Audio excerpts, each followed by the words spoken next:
So today we invited Javon Ford, who is a cosmetic chemist, and Christin, also known as Curl Factor. This conversation was inspired by a reel that Curl Factor Christin made on her page. And if you guys are not familiar with Black Girl Curls, hi, my name is Aisha. I'm a licensed cosmetologist in the state of Illinois. I am the CEO of Black Girl Curls, and we've been talking about coconut oil since 2015. And so it's interesting that this topic is still a thing all these years later. I mean, you reach what you reach in terms of people. So this conversation has been going on for a while. So Christin and I were inboxing, and then we were like, we got to find a cosmetic chemist to talk to. Javon, he in these streets. We, slid into his inbox. Be interested in having this conversation with us. Pretty relevant, I think, given that the hairstylists have been having this conversation for quite some time online. This is not a new conversation for us, but we haven't had an opportunity to get a cosmetic chemist in on the chat. So we're excited to have both Javon and Christin here to join us. Okay, guys, I'm not really like the MC who introduces people because I think people can introduce themselves better than I can. So we'll start with Javon since he got here first. Can you introduce yourself to everybody? Hi, everyone. My name is Javon Ford. I am a cosmetic chemist and content creator on, TikTok and Instagram. I've been working in the industry for 6 years, working on hair care, formulation, skincare, makeup, the whole 9 yards. And so I've got an interesting perspective to see how the inner workings of the industry works and how it shapes the products we use every day. Awesome. Please introduce yourself. Yes. Good morning, good afternoon, wherever everyone is. My name is Christin Brown. I'm a curl specialist in Santa Barbara, California.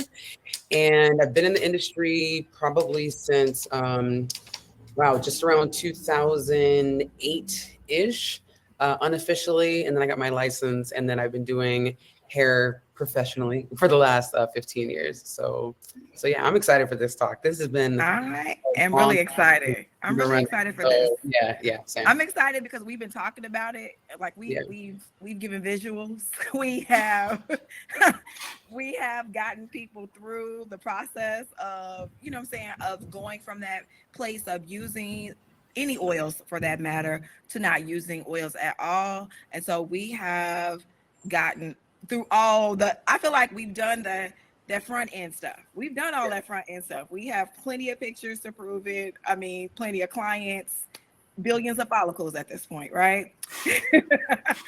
But let me lay this out for people because I don't know if everybody is aware of where this coconut oil idea stemmed from. So we got to start there before we get into like what it does and what it doesn't do. So natural hair community, we got to go back to 2009, 2010, because that was at the height of when people started going natural. The natural hair space was full of folks like learning to do their hair, but not a lot of stylists in the conversation. In fact, hardly no stylists in the conversation. Not in 2009, not in 10. They weren't there. They weren't online. And so people were coming up that were a part of this underground community because the natural hair community was very underground because hairstylists didn't even know that it was a whole community online. And so they came up with this idea of the lock method, which is using a liquid, a oil, and then a cream to style the hair. Now, what happened with that, then it became all these different oils. So now we're talking about jojoba, we're talking about grapeseed, there was castor, and there was coconut. But coconut oil was different from all the oils because based on the research that a lot of the naturals have been doing, that oil was the one oil that actually penetrated into the hair strand. And at the time, oil was moisture. Everybody thought that oil was moisture, not water. Oil was moisture. And so a lot of people were using coconut oil, and the coconut oil got stained in the hair. Hair was acting weird. Everyone's like, oh, I got protein overload. and all these things. But the idea was to moisturize the hair. The idea was to lock the moisture into the hair by using LOC. And for some people, it was LCO because they was like, oh, no, that don't make sense. So I'm going to just change the O to the C and the C to the O, and then we're going to do it that way. And so you have all these people using coconut oil. And then there's the people from the mindset of, you know, our ancestors used it. They use it in this little tiny village in Guatemala. I'm making that part up, but I mean, people are making up stuff the whole time. So I mean, why wouldn't this be different? And so we have this period now where people are, you know, consumers are more aware, they're more engaged, and there's a lot of people talking. And a lot of people talking not only includes influencers, hairstylists, and now we have a bunch of cosmetic chemists in the conversation as well too, which is where Javon comes in. Because again, Christin and I, listen, our iPhone, what is it? The photo history, Yes. runs deep. It runs super deep. We have the before and afters. We've worked with the people. They're clients we've been working with at this point, wherever we started in our career up until now. Who can tell you, like, I used to use that. My hair has never been better since I started working with Christin or I started working with Aisha or whatever other stylists they have partnered with. So this is where we have to come to, okay, let's really talk about coconut oil and where it fits in ingredients wise. And this is where Javon comes into the conversation, because Javon, as a cosmetic chemist, and we're going to stay with hair because I know you in skin too, which I think is great. I love this whole, you know what, did you guys watch the thing on Netflix, that new doc, that beauty doc that's out? Which one? The Black Beauty something. I can never remember. I haven't seen that one. Okay, it's a new one out. And what I think was really beautiful about it, while they did beauty, it was really about skin and how Black Beauty Effect. Thank you. Black Beauty Effect. Okay. Okay, gotta watch it. But it talked, and I'm saying this because, again, skin is different from hair. There's different reasons why different ingredients are used in a place. But yeah, watch that, right? Because it's a lot about skin. But tell us, what are let's start here. Coconut oil. Let's talk about it as an ingredient in hair. When we're talking about hair, let's talk about the ingredient that is coconut oil and why our cosmetic chemists and why what are cosmetic chemists are saying we should use it, but I haven't seen the lingo where it's like, use it to do what? Honestly, like, brands and chemists rarely use coconut oil unless a brand requests it, because I mean, for one, the consistency, it's like semi-solid, you know, at the right temperature. It's harder to work with. And if you leave it in your hair in pure form, you know, and it's wintertime, it's because it's cooling down, it'll leave little flakes on your hair. But ingredient-wise, it's classified as two things: an emollient, which means, you know, it can help moisturize, not the sole thing for moisturizing, where it can go into like the pores of the hair, the shaft of the hair, and also an inclusive, where it can lock moisture in or out.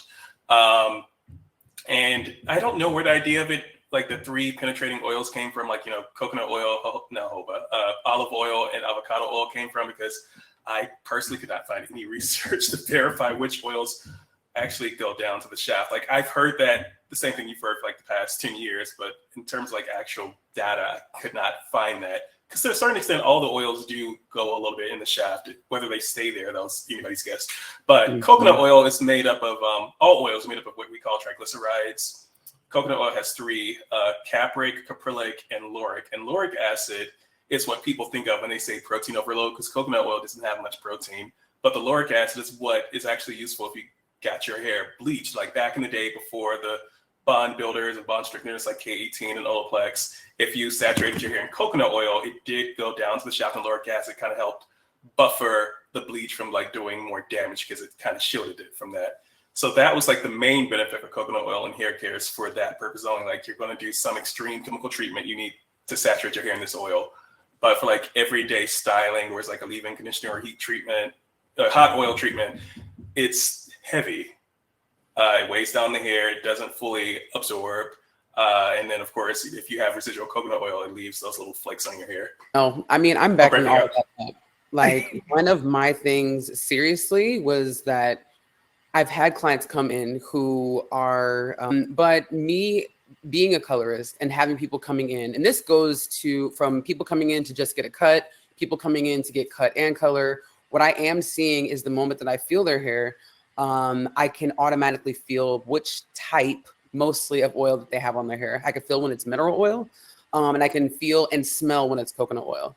And that's when it's not about like, you know, shaming the client, but it's definitely about being like, okay, where did it happen where we start to take those measures of being like, oh, I know this is going to have some benefit, but not knowing what the benefits are, when it starts to affect what we're doing as colorists. And to Javon's point, I've had people coming in saying, well, I heard that if I put coconut oil on my hair, it's protecting my hair, you know, before I get a service. So that is still not so old to where it's dead information. Like that's still happening to me even on a daily basis as a colorist. Okay, so now that we know that it's hardly an ingredient that is being used, I just wanted to real quick, I literally just went on a Google, because this is what people are using. This is what our clients are using. This is what your followers are talking about when they find, you know, articles or people saying things, that there's hair growth associated with coconut oil, that it does have a protein, you know what I'm saying? So if it's acting as a protein or a buffer for color treated hair, what is it doing for hair that isn't color treated? That people like, what is that? What is it that it's really doing that people think it's doing? You know what I'm saying? Like they think it's a thing, but what is it really doing when they're putting the coconut on their hair to strengthen it? Okay, so with any type of color treatment, bleach treatment, you know, the pores open up more, where you know you get higher porosity hair when you do any type of chemical, mechanical, extensive damage to the hair. And that's what the coconut oil, I guess, is semi-useful, because it can actually go in there and like buffer it. But for like everyday hair that's medium to normal porosity, it's just like sitting there. And it's not, you know, moisturizing, but it is blocking the water from getting in because it's so heavy. Not 100% occlusive. No oil is 100% occlusive, but you got to put in more effort to get the water in the hair. And if you don't use like the proper shampoo, it just sits there and builds up. And I think the bigger problem with the coconut oil, and I'll say this, like last year, I started doing models in the salon. And so I had a model, because I you know, I'm very particular about like model choices, just because of whatever project I'm doing that day. But this time we was like, let's just take somebody who we don't know if they follow or not. And I got this client who literally, she just stopped using the oils and butters on her hair. She hadn't done anything else. She hadn't bought, like, you know, her shampoo was just okay. And so she came into the salon and her hair wasn't that bad. She wasn't using her shampoo was okay. Her conditioner was okay, but she had completely rid herself of using oils and butters on her hair. So if you're not using oils and butters, just like you said, using the appropriate shampoo, almost any shampoo can be decent on the hair. Now, some are better than others, but almost any shampoo can be decent on the hair. If there isn't a lot of, like you said, inclusive, because oils and butters have an inclusive, what do I want to say? Inclusive behavior to them, is because that's what we're trying to remove off of the hair when we're using shampoo specifically. And we use a certain shampoo or other treatments like our hard water treatments, or even crystal gel. And if we have to pull out crystal gel, it's really serious. If we have to pull that out on the hair. So I'm saying that to say, like, it's the oils have a place, and we're putting them, are not us specifically, but the brands are placing those oils specifically in conditioner in a very specific way, so that the hair can get what you said was because the conditioner leaves behind emollients. The emollients are in our conditioner, so we don't need to then come behind that emollient and put more emollients on the hair. Well, I think into that effect too, like I have a lot of people, I mean, you know, you and I both have people who come in and they're like, well, what, if I can't use coconut oil, then what can I use? And I think the main thing too is letting them know, just like you're saying, is there is a certain way that coconut oil can be emulsified into conditioners, into styling products, into into things that have already been blended. They've already gone through the product and development. They've already been tested. Most of them are tried and true. They typically are evergreen unless a formula has been changed. So we can use them in that setting because it doesn't require us to take a jar, take our hand, scoop it out, do this, and then lay it on our hair, you know? And I think that's what a nice amount of my clients who have come in for the first time, that's what they were doing, because it was something that, and I know we're going to touch on this, but it's something that has been generational. I think Yes. a lot of times when we smell coconut oil, it reminds us of something. It reminds us of, oh my gosh, like my auntie used to do my hair and put me in between her legs and I had to sit straight, you know, and it takes you to a time. And I think that is one of the, if I'm being honest, one of the hardest things for us as Black and brown people, have a hard time of letting go of coconut oil unless we actually feel a huge difference in our hair, whether it's, you know what, now that I am using coconut oil in my routine, I am experiencing dryness, or I am experiencing my scalp being more flaky or itchy. We're having a hard time letting go of it because of that olfactory system of us smelling something and it reminds us of a time. And I think that's a big one. You know what I mean? We can sit here and talk about like the benefits or you know, how it's not benefiting us, but majority of the products that we grew up with, we have a hard time saying goodbye to them because just like Renee just said, we want a sense of familiarity. And there's a sense of familial heart space that gets wrapped up in it. And so that's one of the biggest ones that I definitely see. But when it's blended into a product, when it's blended into a conditioner, we're still getting those benefits. It's just not placed directly on, dare I say, like the consumer, I won't say consumer error, but I'll say the consumer consumption of when we take something and we decide that it's doing this, but we're better off working when it's been blended into something. And I, for one, understand the cultural significance to a lot of the things that we're doing, but what we don't always know about that significance is where did it actually come from? Why were we having to use the coconut oil? Was it because that's all we had access to? Or was it because, and that, I mean, granted, that's really what it comes down to, but that's all we had access to. I mean, that, and when we talk about, I'm going to bring this in a little bit and we can come back to it. Grease, you know, grease is like, maybe it's like, you could pry this out my cold dead hands. I'm going to keep using this Blue Magic. Not me. Right. I gave mine up at 95. But right. Not 95. Baby, I always share this story. There was a girl in my class. In fact, I was in chemistry class, and this girl in my class, Rakaya Harold. Hey, Rakaya, if y'all know her, y'all know she got beautiful hair. She sat in front of me, and every day she sat in front of me, and her hair would just be like moving. I had a relaxer at the time, and I was like, why does her hair move like that and not mine? So what's up, Rakaya? What are you doing? So we got to talking. She's like, oh girl, I don't oil my scalp. I was like, what? You don't oil your scalp? All right, I'm gonna try it this next time I do my hair. Did it and never looked back. I never looked back. My wraps were much fluffier. My feathers held up. That's how I wanted my hair to move the entire time, even with the relaxer. So I've been the person who's not really attached to anything cultural. I'm attached to what's pretty. So find me in the pretty aisle because I'm on my way right now because that looks good. But I get, again, the cultural part of it, but to understand that though, one, that's all we had access to. And honestly, coconut oil is still super fresh and new to the States. Coconut oil has not been this abundant in the United States up until I would say the early to mid 2000s. Am I correct? Because I didn't even know you could go to the store and get coconut oil until I was a whole adult, actually. And Trader Joe's had it for, what was it, like $4.95? Yeah.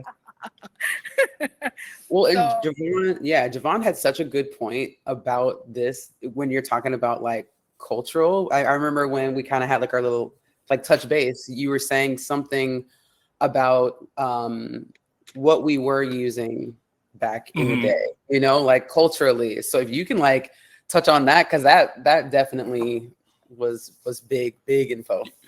Yeah, because like coconut oil isn't Well, coconuts are indigenous to like the whole continent of Africa. Like certain parts have, and of course the Caribbean areas have it. But like most African countries, when they did traditional hair care, they would use like animal fat, lard, butter, which is far more occlusive than coconut oil. So if you have your hair like super damp, it's more akin to like grease, where it can trap moisture in if you hydrated it before you layered the grease on. And then coconut oil, of course, came in later. Yeah, like you said, it's like kind of a new thing to America. It's not. It's a part of some people's cultures, but not all of our cultures, because we come from different tribes, villages, different countries with different native flora and fauna, and that usually was like ghee, animal fat. It was. And if we were talking about like Black Americans specifically, the oils, the grease, the lards and stuff, that came out of, again, we were using those things because that's what one we had available. And it was a way to protect ourselves from the vermin, the insects, the bugs, and just being in a place without our actual things. Because we had things before we got here. They just didn't come with us, but we had things prior to being brought over into this country. So we were just doing things out of necessity. So I guess I just have a hard time with the fact that we like we adopted these iPhones. We adopted that we have all this new technology. The fact that we're even sitting here blows my 7th grade mind, because my teacher in 7th grade was like, "You're going to be talking to people on a computer in the future."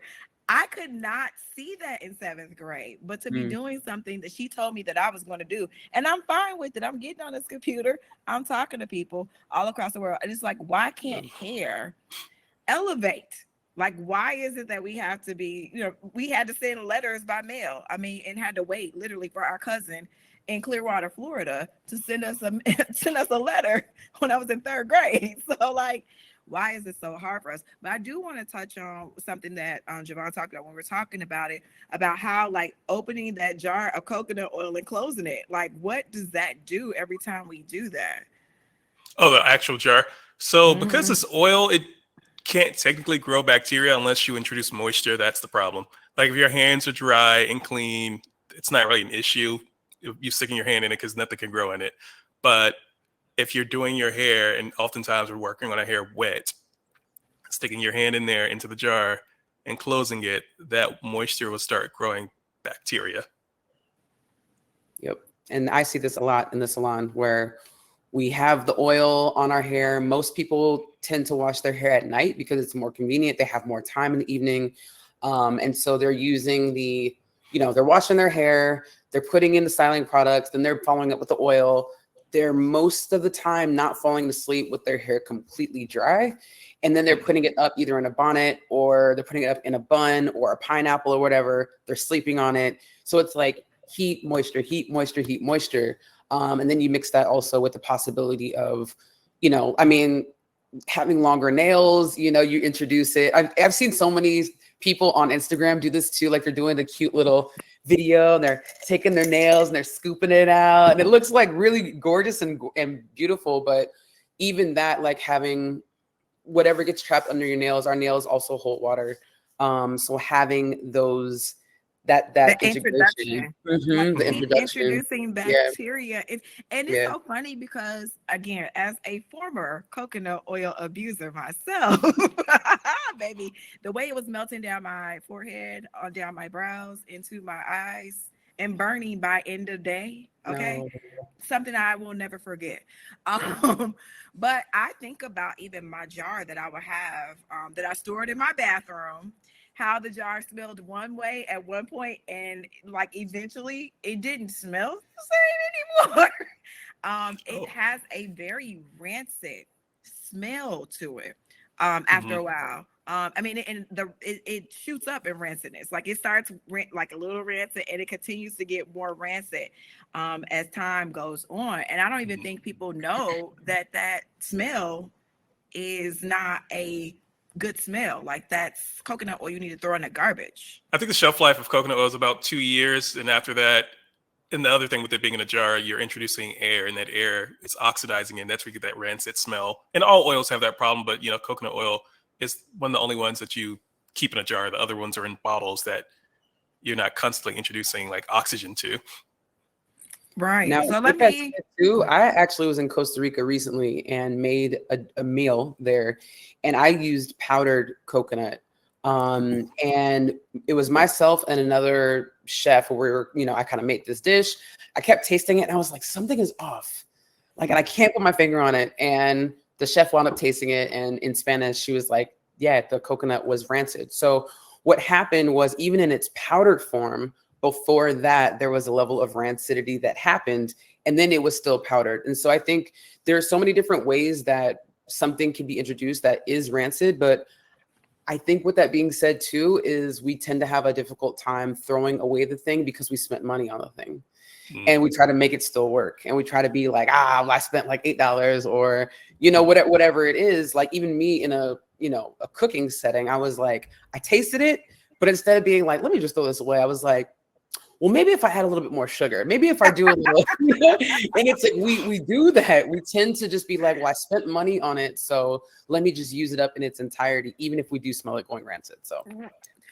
And this is something we have to do, like, as individuals. Like, okay, girl, it's bad. Just, am I going to risk a stomachache for this, or am I going to risk fungus? You know what I mean? Like, the scalp, like, is such a sensitive place. Like, I just don't want to introduce anything into it that is going to cause. It's nothing more than having like something trigger your scalp. You know what I mean? And not even know like how to address it, because some of the things that need to be addressed actually require you to go see some medical person to see about it, because you don't even know what it is that's causing this trigger effect that you're experiencing. I want to go ahead and jump over to a question I see here, and I see the folks talking about Caribbean. In the Caribbean, coconut oil was abundant. Baby, it wasn't. It just got abundant here. It literally, it was like there was no coconut oil in the store, and all of a sudden, every single grocery store has coconut oil. We did not have coconut oil like that in the United States until the 2000s. Real talk. Toy says, weren't the butters and oils used to protect the ends of your hair so you can retain growth? I recall the online space showing protective styling with shea butter, maintaining 6 inches or more of hair growth, and how it became popular. So we're going to have to break this down sentence by sentence. You know why? Because there's a whole bunch of different things going on at one time that you have brought up. So one, you said, weren't the butters and oils used to protect the ends? So remember, we're talking at the height of natural hair, 2009, 2010. There were no hairstylists in the conversation. So instead of going to the salon, because y'all was like, nobody in the salon can do our hair, they're not doing natural hair, I'm just going to do it on my own. Everybody's trying to protect ends that need to be what? Cut with shears. The ends are the oldest part of your hair. So this part of my hair right here, this gotta be 2 years. 2 years at the minimum. This is 2 years worth of hair. This hair is old. So at any given time, I am allowing somebody to cut on this somewhere between 8 to 12 weeks. Every 8 to 12 weeks, I'm getting a haircut to cut and manage the ends of my hair so that we don't risk the entire strand. Risk it all? Because we're not trying to risk it all. We just want to get that little bit off to not risk it all. The next one you said, so that we could retain and grow. Something that doesn't get talked about enough is, and you know what's funny? I just came across a video of a lady yesterday who was talking about you can grow your hair in 6 months with a sew-in. It's all across my Instagram. It's giving me I can't, it's stressing me out. But hair grows up to a half an inch a month. Not everybody gets a half. Not everybody. It's a few people that get a little more than half. To God be the glory for them. But up to a half an inch. What we're doing when we are caring for your hair as practitioners who work with hair, we are trying to retain the length of your hair with the care. And so what's been missing from the natural hair space since the early part of it is the actual hair care. Everybody's chasing a hairstyle. Everybody's chasing a length to their pinky toenail. Everybody's chasing, I don't know, whatever, curl definition, which if we care for it, we'll have the curl definition. And so that's where we're at with that. And so then protective styling, well, y'all got to go over on Instagram, because I'm talking about protective styling in a conversation that had never been had. Because where did the term protective styling come from? Hairstylists have never called it that. It's never been that. It's been braids, it's been crochets, it's been weaves, it's been weaves. Javon has braids. He's caring for his hair, but he has braids. We're wearing wash and goes. Still protective if we care for it. And then the last thing, 6 inches, that's about up to. Not everybody's getting a full 6 inches every year. Up to. And I'm gonna tell y'all, if y'all get some hair color, y'all found out a lot about the growth of y'all's hair. Yes. Get a little hair color, you like, oh, okay, that's how my hair grows. And Yeah, these roots are rooting. The roots, listen, the roots are rooting. But I got my hair colored in May. This is May. And look how far it is from May. So if you can, like, we will be able to see the growth more. Also, I just think y'all should take pictures of yourselves more often. Like, even if it's once a month on your best hair day, of course, because sometimes the bad ones don't work out. But on your best hair day, take a picture of your hair so you can see what your hair is doing. But I think that kind of, is there anything you want to add to, or anything you guys want to add to that? Yeah, because like we mentioned, you have to take pictures because a lot of people, like the hair growth serums that you apply to your scalp that we all know is like not doing anything, except for maybe the exfoliating part, like, you know, stimulating the follicles. But I think the reason people notice growth is because you're actually looking for it now. Like you're paying more attention to like how your hair is growing because you're trying this new product that you spent money on versus like everyday look. You're not acknowledging the length because, for one, our hair sits in coils or curls. You can't see the full length anyways unless you stretch it. You're not doing that every day for most people. But when you're investing in a hair growth product, you're like constantly looking like, oh, let me see if it's getting any longer. Oh, it's getting longer. Your hair is always growing. You just don't always acknowledge it. Listen, the way I go get waxed every month, I know the hair is growing. I know the hair is growing. In fact, I'm over here right now like, okay, this week for real, you got to book that appointment for that underarm wax because the hair grew back and it's uncomfortable under my arm. So it's constantly growing. I mean, here we don't want to grow. Some of us, I remember the lady saying, like, you want me to get your mustache? I was like, who has a mustache? Who? No, you ain't talking to me. So the hair is growing. Okay, so Victoria says, what about the growth scalp oils on the market? Are they helpful? Javon, this is for you, babe. No, I can't stand those oils. Because like I get it. If they were affordable, like, you know, what was it? Wild growth oil that's like that was $7 at the beauty supply store. That's now $14, I think. They went up. No, The last one I saw was $14. they raised it to 14? Maybe at the beauty supply store by me in LA. But yeah, if it's affordable, you know, again, it's not the biggest issue. Your scalp might be oily, might get a little bit more dandruff, but, you know, washing that, if you're okay with that, you're okay with that. But the ones on the market now, like TikTok Shop and the smaller brands are charging $40 for these hair growth oils. I feel like that's like a waste of money because 40? The way, you know what? You know what they need to do a documentary on is how the marketing plays on our self-esteem. Mm-hmm. And it's always like a new botanical ingredient, like it's fenugreek this week, chebe powder, because, you know, which is linked to various cultures, and that's what they use to maintain their hair. But like just because you put all those stuff in together in like an oil base, because most of these ingredients are water soluble for one, you're not even getting the benefit of half of them. It's just oil at the end of the day. The oil is not drawing out those components that if they do have hair growth properties, it's just the oil, the carrier oil is doing the work. And you can get that with any carrier oil if you really want to try it. Like go into your cabinet, get like some almond oil and massage that in your scalp if you want to see if the oils are doing anything. There's like most oils are made up of the same type of acids, like linoleic acid, oleic acid. That's like 90% of oils. Castor oil has something a little extra. Ricinoleic, I can't pronounce it, but it's a special oil. But like most oils, same composition, just different percentages. So if you've tried one, you've really tried them all, besides like how it personally feels to you on your scalp. But in terms of actual benefits, they're not doing anything extra.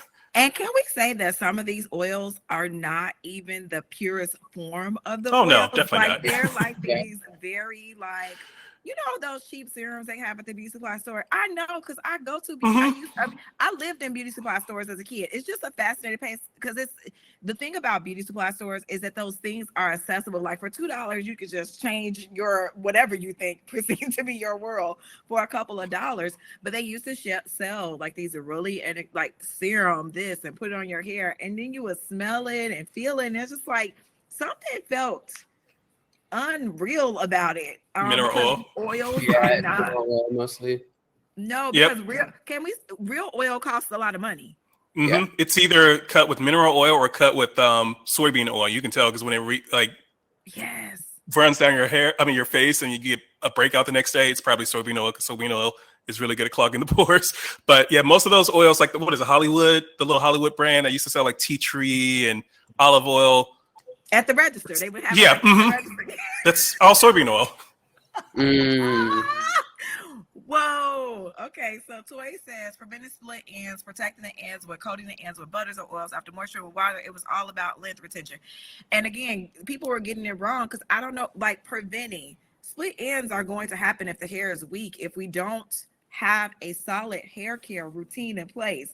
And it's that like we sound like a broken record at Black Girl Curls, and I'm sure it sounds like a broken record inside the hair salon about like if we cleanse, condition, and style, our hair will be in better condition. Like it literally is that. And as hairstylists, no matter what, what our philosophies are, I can tell you without a doubt, 100% of hairstylists believe in cleansing with shampoo, conditioning, and styling with the appropriate product. We all agree on that. How we go about it may be different, but we all agree on that. And then moisturizing the hair with water, people still didn't understand it because they were spraying their hair with water every day, creating hygrowth fatigue, which really is just ruining or compromising the elasticity of the strands. That is what people have been doing or were doing. Not so much now. Y'all said y'all hated the way oils that was Tova and grease stained my pillows, baby. The way we have been delivered from that, okay? I do want to say one thing though about the coming back to the oils with Javon. Both of you, or all of us are saying this, but one thing I think when we culturally will look at somebody, there's a lot of people who will put their face on Instagram or on social media and they're doing their hair routine and their hair is hella long and they're like, oh my gosh, like I achieved this length from doing X, Y, and Z, right? And I think we can look at that and be like, damn, their hair did grow.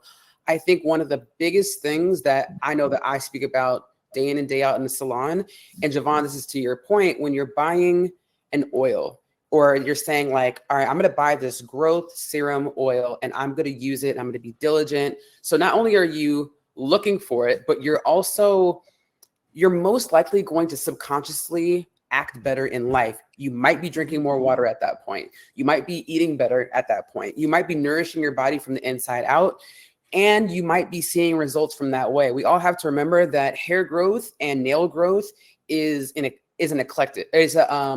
elective, right? If everything else in your body is going right, all your minerals and vitamins and your hormones, which I know we will talk about, is registering as like, all right, cool. We're doing everything we can here. We're doing well here. You might see a potential of more growth at that point.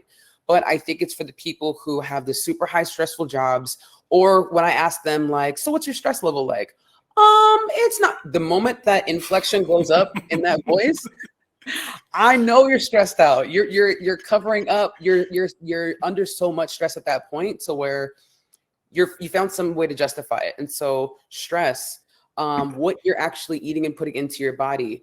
Are you actually caring for your hair, or are you wearing that wash and go or that protective style for 2 weeks before you wash it again? Are you making sure that you're cleansing your scalp to the benefit? You can't have a ton of buildup, whether it's from product or whether it's old, skin on the scalp, because we forget that the scalp is also skin. It turns over.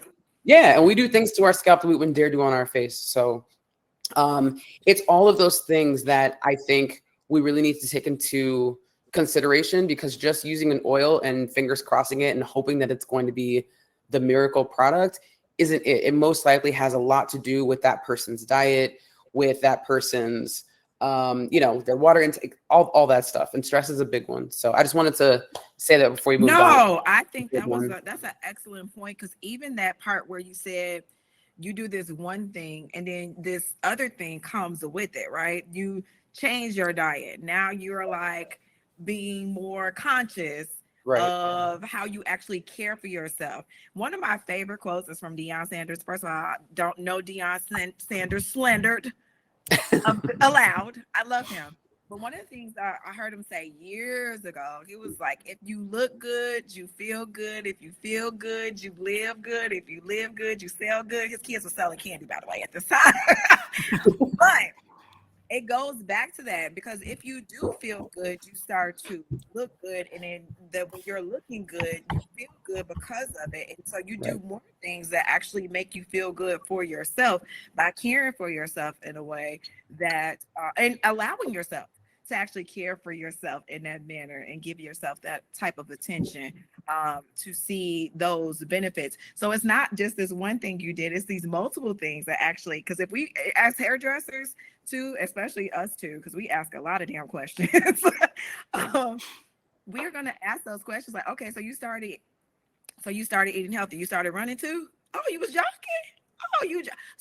Because you jogged, you washed your hair more because of the sweat. Oh my God. So when we start putting all of those things together, it's not the oil that did that. It is all of these other things that are associated with that behavior that happened. I love that, because that is actually true. While people are like, oh, I did 6 inches of growth. Okay, girl, we all did. Nobody's giving us Girl Scout cookies for it. I'm not getting Fannie Mae for this. Just enough already. All right. So this conversation over the last few days about grease has come up too. And I was like, well, I hope y'all gonna be there, because we definitely gonna have Javon say something about grease. Because, just because we don't have grease on our back. Do you have grease on your back bar? Do you have any grease? Grease? Like the way we grew up, grease? Yeah, like a little Blue magic. Come on now, damn well. What's the one? Respectfully, Softy? no. Respectfully, no. I do not have any grease on my back bar. Okay, I was just asking, because I'm trying to associate like the grease and like its place and where it resides for us as hairdressers. But Javon, and I honestly, my hairdresser in the 90s didn't even have grease on her back bar either. Like I never seen grease on her place. Javon, so what, people are they done resurrected Blue Magic. They having great sales over there, by the way, too. Good for them. They are. They're having great sales. I'm saying like the sales. Oh, they got a boost. Mm-hmm. They got a boost. See, TikTok then put them back on the map. So Javon, tell us about grease. So I actually think grease is better than coconut oil for what people use it for. Because like the old school way of using grease, like you saturated the hair, then you added the grease, and it locked that moisture in. Of course, it blocks it out too. But also like the old school shampoos were like very harsh, and it was good enough. Finesse. My mom used Finesse and Prel. Yes, and it'll definitely take that grease out. So back then, like it's a balance. I don't have a problem with grease because it did lock the moisture in for what people wanted. It of course made the hair weigh down, but that was the look that people wanted. If you want your hair to be, of course, more free flowing and more like curly, grease isn't going to do that. But if you just want like that hydration for 2 weeks, because grease can do that, because nothing's getting in, nothing's getting out until you wash it. However, what a lot of people are doing now, like I don't think using like the Shea Moisture products with grease is going to do anything, because it's not designed for that. It's not strong enough. So that grease isn't coming off and it starts to build up as it should not. Okay, what I don't know is how people are using it. Like where? On the scalp, or I would say on the scalp. Like a lot of people who are doing silk presses are using grease directly on the scalp. Because what they are doing, well, I mean, and I think we can remember this too. Like growing up, I think one of my favorite memes of all time is seeing that picture of a hot comb on the stove, and it says "'Twas the night before Christmas," right? That was all of us, yeah. And it was getting your scalp lined with grease, so that way when whomever was about to press your hair, that grease was carried down the hair shaft. So that was the only way that I was actually seeing grease being introduced, until the coconut oil wave moved into hair care somehow, where people did feel like their hair was being softer. So I don't even know if the word grease is now interchangeable with coconut oil, because it has that same type of consistency, right? Like we look at grease in a jar, whether it's Blue Magic or coconut oil. So that's, Javon, have you seen anything with that? Like, are people using the word interchangeably, like on TikTok?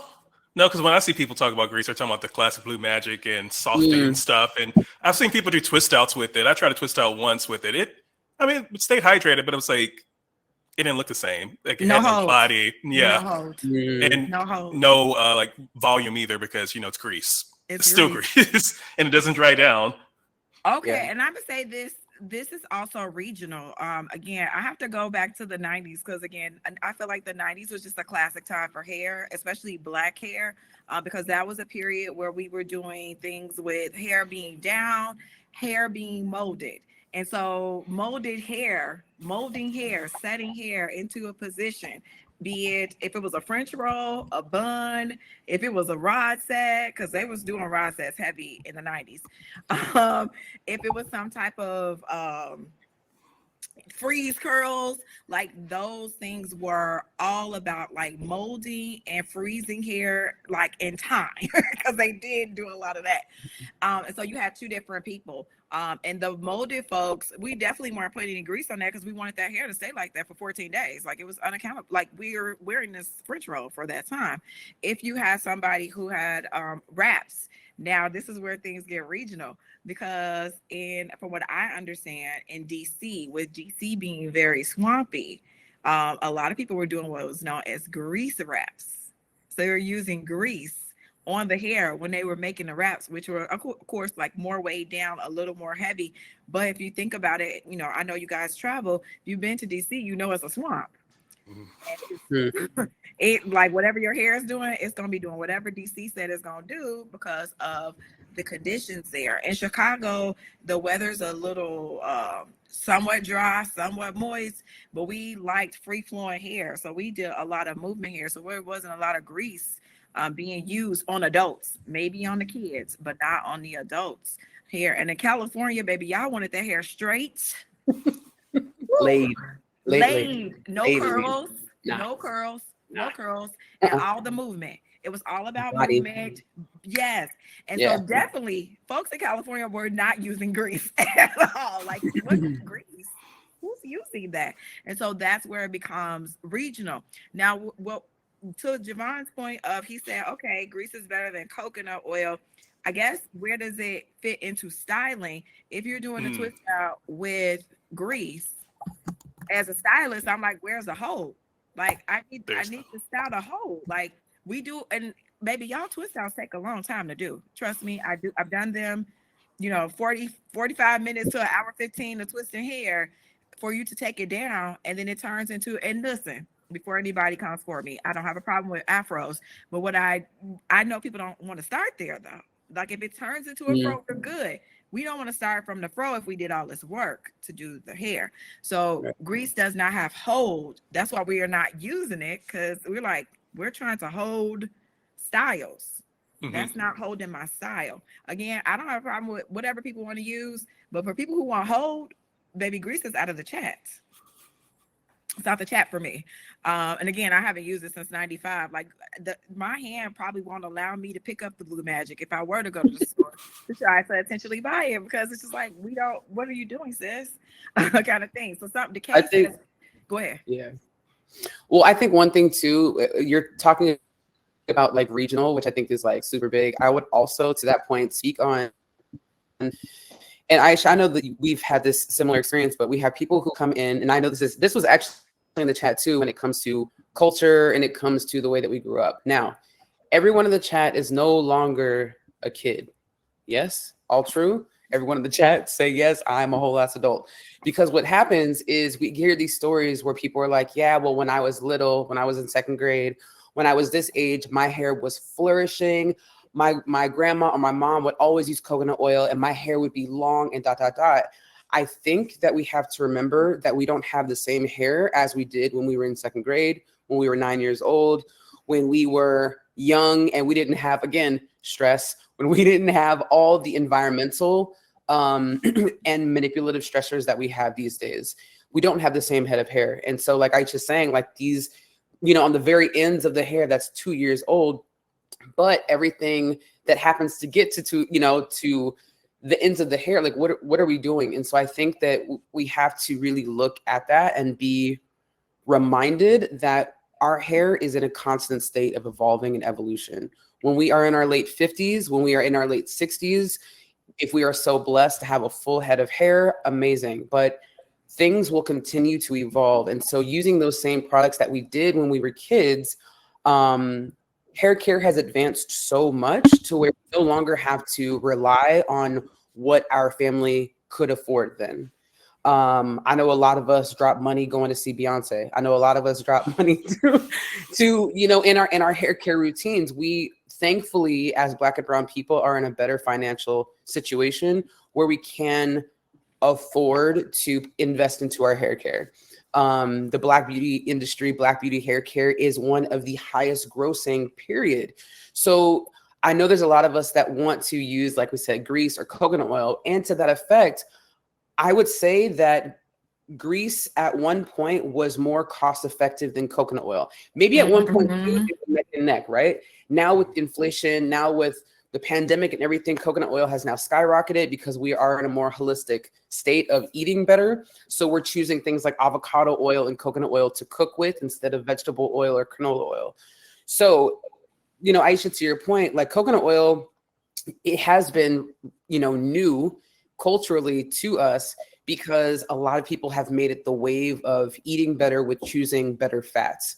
With that said, also, now it's bled over into, the hair care industry where we are spending money on things that have coconut oil in it. So it's both and. So I guess I'm saying, like, one of my friends, she is first generation Southeast Asian. And so with her, we got into a conversation because when she saw me do the post on coconut oil, she was like, girl, should I stop using it? And I'm like, no, like you culturally, being Indian has been using coconut oil and Javon, like you were saying, ghee for centuries. This is something that is actually built into the fiber and DNA into what she's doing. I think into her culture, but I think a lot of times we tend to look at another culture for the answer to what we are going through. And we hope that culturally one day rice water is going to make our hair just flourish out of nowhere. You know what I'm saying? Like we turn to other cultures to look for the answer to give us as Black and brown people the secret sauce. And unfortunately, if it works for you, it works for you. I think that's one thing that we always say. Hey, if it works for you, it works for you. We had people sliding in my DMs too who were like, I use Blue Magic. My hair has never been better. I'm not going to argue with you on that because go for it. And also culturally, like we've been using the things because they fit into our culture for such a long time. Ozzy's over here saying the Mediterranean diets. That's a big one too. You know what I mean? So I had to just say that. No, it is. We're being that. You know what? Culturally, as Black and brown people, and I can't even say brown people. I'm gonna have to say Black people in this country. We're establishing culture for ourselves. We don't, you know what I'm saying? We haven't had like a thing like that and then we don't always agree, right? Even in other cultures, I'm sure they don't agree either, but we just haven't had like a thing. And what's even like bigger, it has nothing to do with Black people, but it does. Diasporally, we do not know how to take care of our hair. On a diaspora level, we don't know how to take care of our hair. We've been doing things to it, but we don't really necessarily. And a lot of, if we're talking about diaspora level in terms of colonized diaspora, we definitely don't know how to take care of our hair. You know what I mean? We didn't have our stuff. We're also in this place where part of it is like what white people are doing, okay, or what some white person said about our hair. And so we're in a place where, and also our hair was in America specifically, our hair was attached to our livelihoods.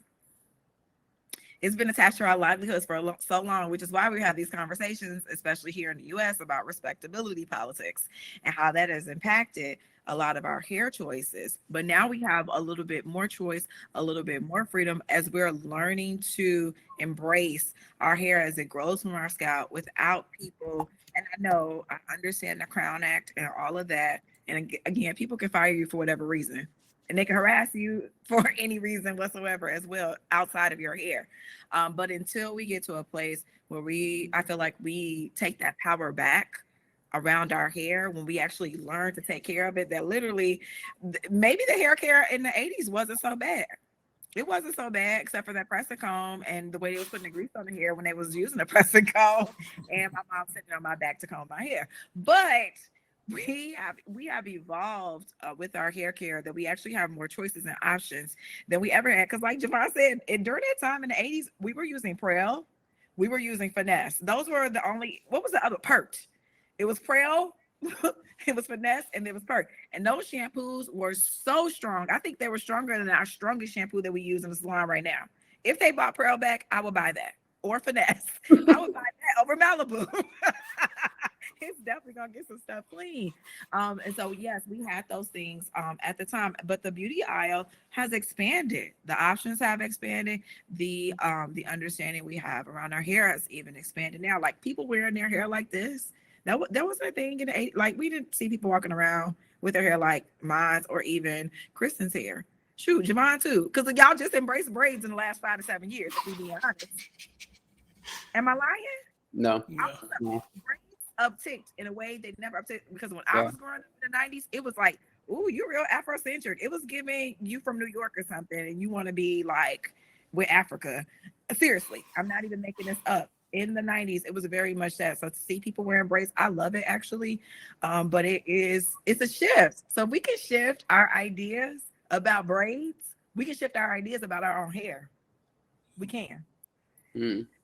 Javon, can you touch on acid mantle for a bit? Because I know that was something that we were talking about, like, especially when it comes to, you know, people of color, when I think everyone in the you know, who's in here on this talk, all 251 of you, which is dope, that a big thing is how often the hair is being washed. And when the hair is not being washed as often, what is actually happening from a skin level on the scalp?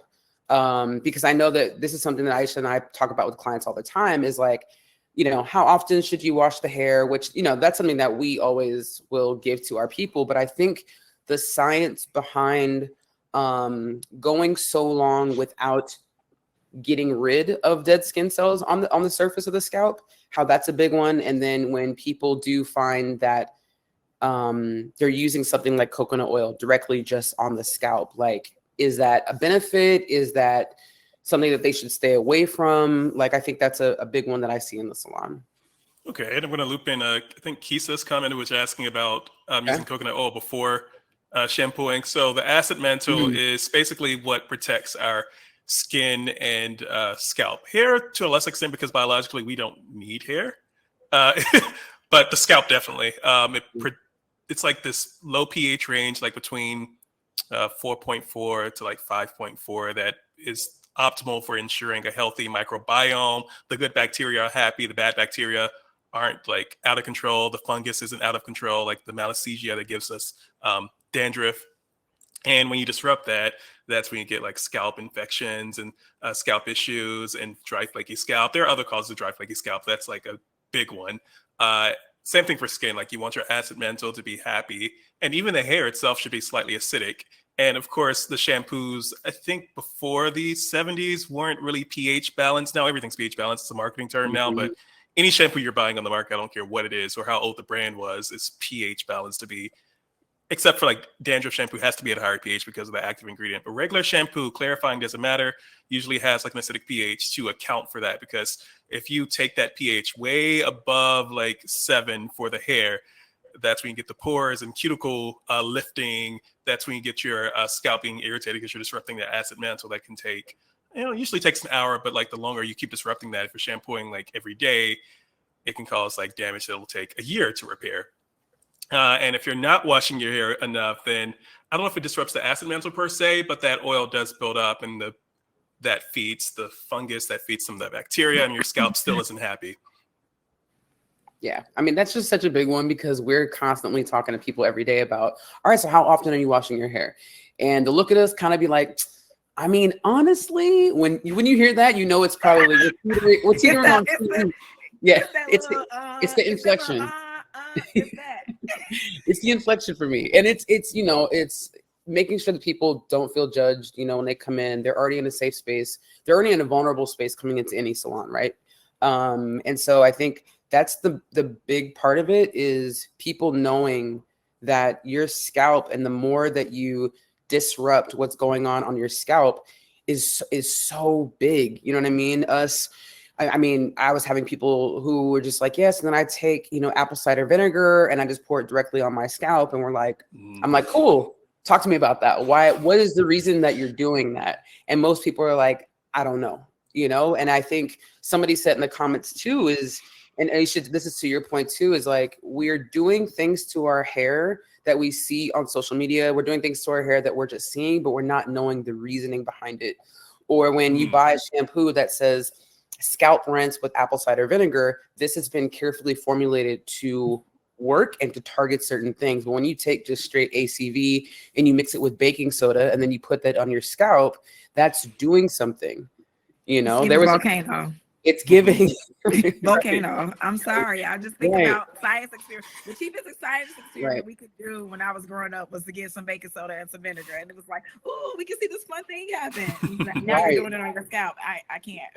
Right. And I know, Javon, you were talking about that with someone on TikTok who was trying to make, I don't know if it was a face, like a facial exfoliant, but you were like, With please baking don't soda. use baking soda. You're like, please And don't use using it, and it's being used in like hair care now too. Yeah, people are bringing baking soda back.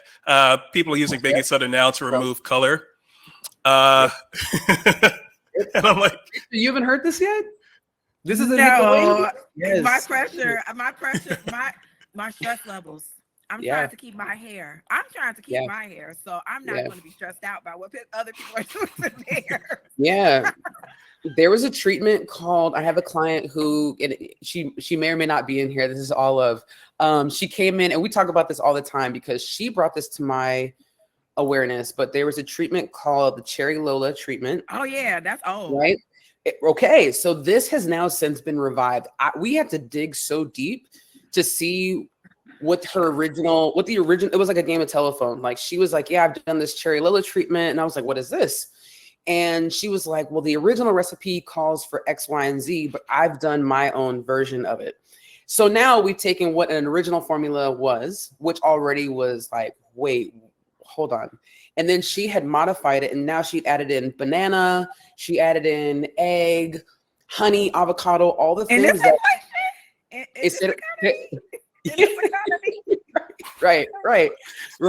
You're better off eating a lot of these things because the first of all, whenever we do, and Javon, I know you can speak to this, that, you know, all the avocados and the egg and all of that can't be even absorbed into the hair because it's too big. So you're better off eating those things. Am I right? Oh yeah. Oh yeah. When all these hair brands say like, oh, I'm adding this to get the nutrients and the minerals, your hair does not want to absorb minerals. I mean, for one, you don't want minerals on your actual hair because that's how you get hard water. Hard water is mineral buildup in your water. It just clings to the outside. It does not get absorbed. Like your hair does not want minerals. I mean, of course it needs it in your body, but your hair itself, no. Those vitamins are sitting on the outside. Yes. It's part of the buildup. Right. Yeah, but the Cherry Lola treatment essentially was one. Look at the comments. People are going nuts with the Cherry Lola. So the Cherry Lola goes back to 2009, 2010, and the girl who started it, her screen name was Cherry Lola. Right. Her screen name was Cherry Lola. Right. And so, like, if you go back to, like, you got to go back. We have to go back to the root of the thing that we're coming into contact with. This information we're here. Like, where did that thing come from? Like, why was this person doing it? And guess why she was doing it? Because her hair was dry. Right. And all she needed was the finesse. Styling product, and would have like killed the game back then. And so like all of this, I can't believe, you know why it's come back up. I actually got I got an email a few months ago, somebody asking me to give some feedback on the Cherry Lola, and I was like, you want me as a hairstylist to, and I literally answered every question. I was like, I do not recommend.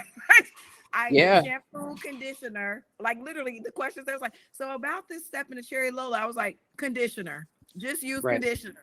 And so the lady was like, so you're not, I was like, I cannot, like, this is not, in 2023, this is not the information that I would want to be a part of sharing.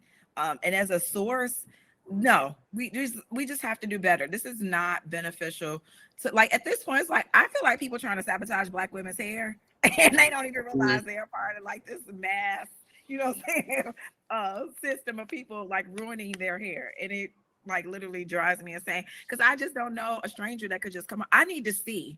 First of all, I need to see that this actually happened first before I believe it. I am not believing somebody with a cat avatar about anything hair or skin related. You can't tell me nothing. If you didn't show me you did that, like put it on your face, you know, your hair, like you're not showing me. I'm not believing anything you say. But we believe, like, y'all literally, and I'm not saying y'all, but folks literally look like legit believe strangers, and I think it's the wildest thing in my whole entire life. Like I do. I'm from Chicago. We just don't trust everybody with stuff. Like we don't even trust our weather. You know what I'm saying? Weatherman be like, it's gonna be nice tomorrow. I'm still putting on this puffy coat because it's October. You talking about it's gonna be 72 degrees? It ain't gonna be 72 degrees at 7 p.m. So like I have issues anyway. And what was the oh, go ahead.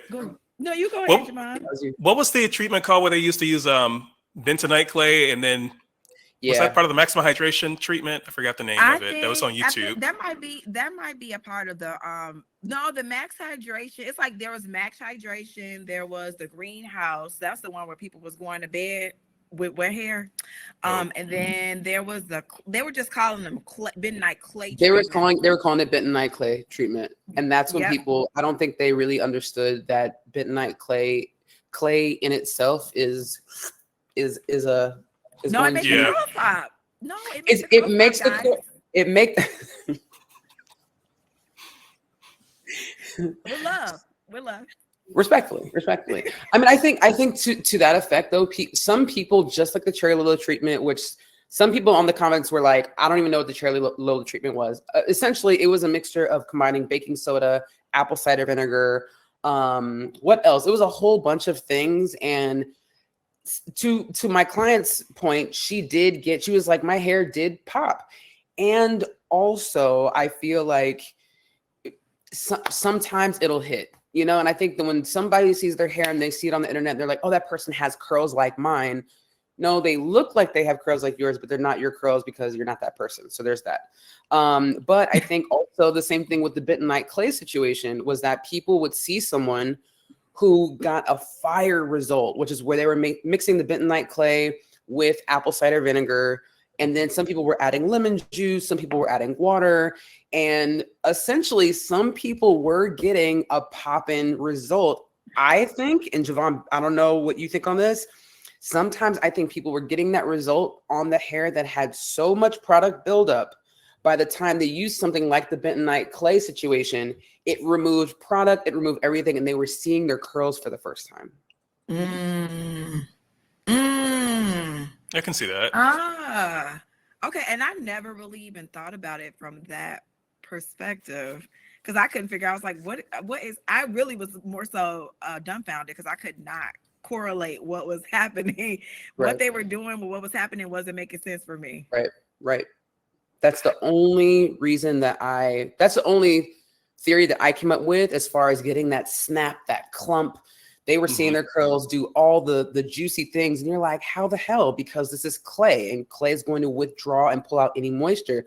But that was exactly it. Was people had so much product buildup with mineral oils, shea butter, coconut oils, all the products from weeks ago. And then the moment that they did that treatment, that bentonite clay treatment, they were actually seeing their hair in its cleanest, most pure form for the first time. And they stuck with that. And then eventually their hair got more dry. Yes, because if you do it continuously. Correct. Because you get that result once. And you're like, oh, yeah, I'm going to keep this going. And you get that mineral buildup from using all that bentonite. Exactly. Also, you ain't compromise. The way Javon said it was just so factual. Yep, you get all that mineral oil from all that. And compromise the cuticle at the same time. Right. Because now it won't go down. And now you have hyperosity. Right. Yeah. Somebody in the comments says, and this is no shade, no tea. I'm just going to read what you said. She says, I still do the clay treatments. I use clay treatments more of a treatment than a wash. After the clay treatment, I shampoo with the moisturizer shampoo to make sure the pH balance was back to normal. So tell us this, because I'm not sure I understand. You just wet your hair and put clay on it? That was Muriel. You just wet your hair and you put clay on top of it?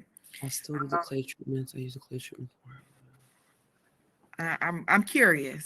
And I'm curious. I'm gonna like bend up what you're saying. I just want to know exactly what you did. Because when we say a thing here in this space, when you guys say a thing, I need to know what were the steps. Pre-poo with oil, then added the clay moisture mix. Man, friend, you're doing a whole lot. It's a lot. And this is also the ones too with pre-pooing, which I know that became a big thing where people were like, I pre-poo my hair with coconut oil. Javon, this is a big one that I know that we can touch on too. And then Muriel, let's get into it. But Aisha, take note, or just like let's come back to the pre-pooing part. So let's go with Muriel. Oh, we're gonna come back to it. So let's talk about pre-pooing though, because you brought up something, and let's talk about where it came from. Again, 2009. I'm always going to go back to 2009, 2010, because that's, again, the height of the natural hair community, where hairstylists were not in the conversation. People were just like underground trying to figure things out. And what was happening was, one, we were not shampooing enough, if at all. We weren't using shampoos that were designed for what we needed at that time. And we had what we had available to us. So we're just using whatever was available. Our technique and application just weren't on point. So you have people working with hair they don't know how to work with. They don't have the proper tools. They don't have the proper, again, techniques for how to work with the hair. And so when it comes time, every time wash day comes around, whenever that was, because it could be 7 days, it could be 21 days. It could be 6 weeks from now, because people weren't washing their hair whenever they was washing it. And so the hair is now matted and tangled because they decided like, oh, let me just put some water on it. They put the water on it, that hair mats up. We all know about matted up hair because we've seen it in the salon, which is why we ask people, I know I do, you got to come here with hair you washed in the last 7 days. We're not playing those games. I don't have time for that kind of detangling in my life.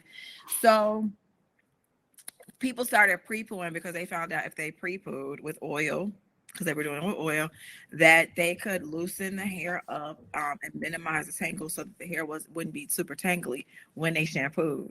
So that's where the pre-pooing comes from. So while pre-pooing isn't a thing that I do all the time, if I go extended periods, and usually in my life, the extended period is probably like 10 days, 14 if I'm feeling spicy.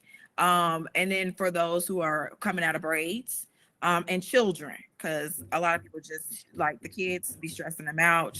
They don't want the drama in their life. So if they go, when I tell clients, if they go beyond 7 to 14 days, let's pull out some conditioner, not oil, because if we put oil on hair that is already dirty, onclusive, Javon just said that. We have to use the appropriate shampoo to remove that onclusive oil from the hair. And if we're not removing the oil from the hair, it's stuck on the hair. And then when y'all try to go to press that hair, y'all press oil into y'all hair, like literally singe, burn oil back, any heat, not in any heat, but any direct heat. Blow dryer can singe oil into your hair. So can a flat iron. Can press oil back and like burn it and singe it into your hair. So what we're trying to do, or what we do, that's why water soluble is a big thing in the curl space, because we want to be able to gently remove dirt, oil, and buildup. We don't want to pull out our strong shampoos unless we absolutely have to, because the more water we have on the hair, the more definition we get on the hair, and also the better condition the hair is. And so that's what gets missing from like these conversations. Like, yes, you pre-poo, and that is fine. You can do that. Do you need to pre-poo every single time? Also, another thing that I have to add to that conversation is that our styling, it wasn't that great back in the early part of this. Styling we just stopped seeing hair boogers in the last 5 years, because hair boogers were abound before. We just stopped seeing them. And now we're at a point where people are learning to actually style their hair where the hair lasts. And so that's where we are. So you don't have to pre-poo. It's not like a necessary thing. But if you're coming out of braids, if you're coming out of, crochets, a wig, a weave, if you're a child, you haven't washed your hair in over 10 days, yes, pre-poo with conditioner, and then go into the appropriate shampoo. I would say that too with pre-pooing and that's why with Muriel, I'm so thankful that you brought this up, because it is such a big thing. We see people pre-pooing all the time, but they're pre-pooing with oil. And unless you're doing a really great cleanse after that, even a double cleanse, when you're pre-pooing with oil, yes, it might give you the slip and the slickness to be able to slip out those knots, and you're able to like detangle. However, if you're not following up with the pre-poo with either a double cleanse, and mind you, the majority of our shampoos that us as naturally curly people are using are highly emollient. So they already have a ton of extra creaminess to it. So if you're doing a 30-second wash with something that is super creamy, you're really not able to cut through that oil barrier. And the reason why that can potentially be problematic is because you're pre-oiling and then you're washing maybe not even that fast, or maybe you're washing with something that doesn't have a high pH, or it's just like Javon said, pH balance. The hope is that you're able to rinse off enough of that oil barrier on the outside of the hair. So that way, when you get to the conditioning point of it, that the conditioner is actually able to penetrate through that. If it cannot, that is going to continue to exacerbate the problem and make your hair super dry. So my recommendation is for the people who are pre-pooing to do a double cleanse after you pre-poo, especially if you're just using the oil. Let's say oil. Let's give you the benefit of the doubt. If you are going to continue to use oil, at least do a double cleanse to remove the oil afterward. I'm with you, Aisha, as far as using conditioner to pre-poo, because that's what's going to give you that slip. It's going to do the same thing, but I think it'll be a lot easier for the shampoo to be able to cut through conditioner than it would through oil. Javon, any thoughts on that? I'd agree, especially because like a lot of the natural curly hair products, what a lot of people don't realize about some shampoos, they all leave some type of like residue. Unless you're using like a clarifying shampoo where it doesn't leave anything behind, it's squeaky clean, which most products aren't formulated like that anymore. But like all of the hydrating shampoos that we buy, they all leave like a little bit of conditioning agent by themselves too. So it has a harder time of like removing the oil, because the point is just to help retain some of that moisture. So it leaves behind it's already leaving behind a film in and of itself. So it won't do a good job of just cutting through oil. You have to use like a clarifying shampoo, or like you said, double shampoo, or like more elbow grease to break up that cast. Yeah. So, I mean, again, part of our job in the salon is to cut through a lot of stuff that people believe. Also, by the time people get to us, they're like, listen, can we make this shorter? And so we're working with a lot of people who don't have that kind of time to be spending on their hair because they would like to be doing other things. I cannot tell you the amount of activities that a lot of my clients have gotten into from taking some time off their wash day. I had a client who literally had a hot plate in her bathroom. She's a whole assistant principal, okay, at a school, drives a foreign vehicle. And I'm telling you this because some of this stuff just doesn't align with who she really is. Drives a foreign vehicles in a Greek letter organization. She also had 2 boys in sports at the time. When was she making stuff on this hot plate in her bathroom? Like, when did she have time?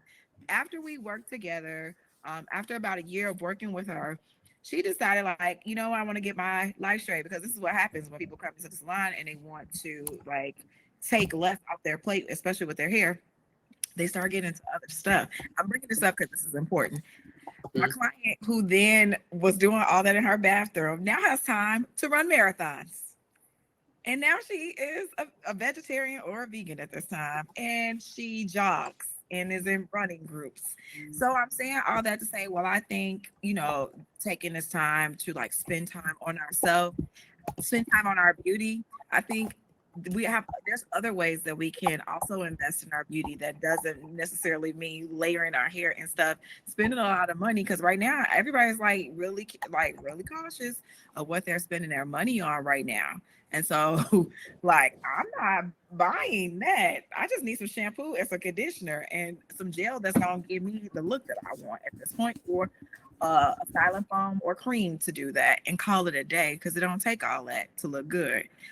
So I just want y'all to know, like, there is a way. You don't have to spend a lot of time. You don't have to spend a lot of money. And we need to start asking more questions. If somebody's showing you something, okay, what is that supposed to do? How does that help me? Not just like, oh, I'm gonna try that. No. Let's not do that. Because another thing with this baking soda on the face, first of all, we don't have enough dermatologists. We don't have enough Black dermatologists to deal with it. Whatever y'all about to make happen to y'all, we don't have enough. We don't have enough of them.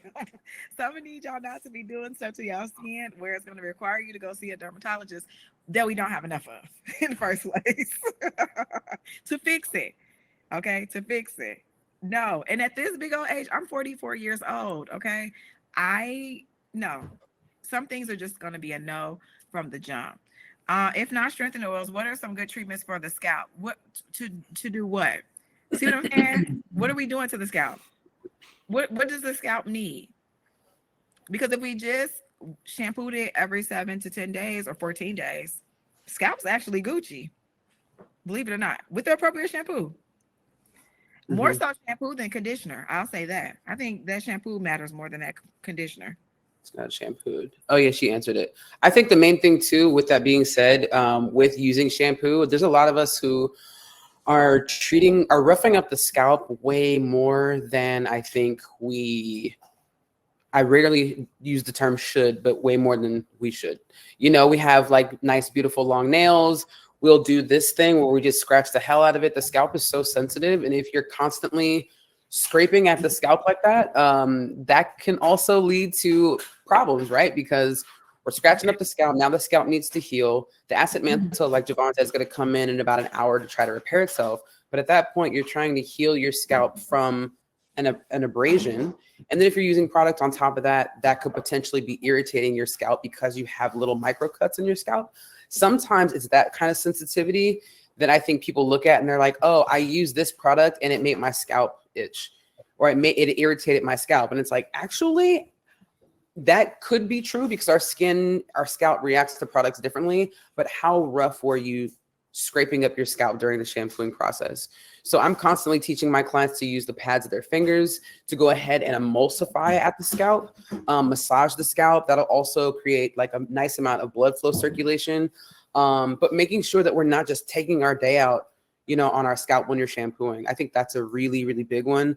If you have nails and you know that you're gonna, you know, you have these stiletto or coffin shape to your nails, like I think that's a great look. Yes. Use one of the little silicone. Yeah, exactly. The little silicone ones that are so much more gentle, that do a great job of still removing, like, you know, the dead skin cells that are on the scalp, but they're not creating the abrasions that could be there. That's so funny. I have to use nails on my own scalp because the sebum that builds up on my scalp is wild. I'm just one of those people. Like if I opened up my hair like on day 7, you would literally see like the grayness of my scalp, or if I scratch it, I can see it under my fingernails. And I used to have it really, really bad at the beginning of my natural hair journey, and I could not find the light. I was like, "What is this? Like, what is this gray matter under my nail?" And I got scrubbed. That's me too. Except instead of using like a poo like oil, I would use like a pre-poo exfoliant just to help break up some of that buildup. Because, like you said, if you have like a lot of like sebum buildup, that takes more effort to shampoo out. So I like let's like exfoliant, like enzyme sit in for 20 minutes, and it just melts away. Kind of breaks shampoo. it up. Okay. There's quite a few of those. There's a lot now.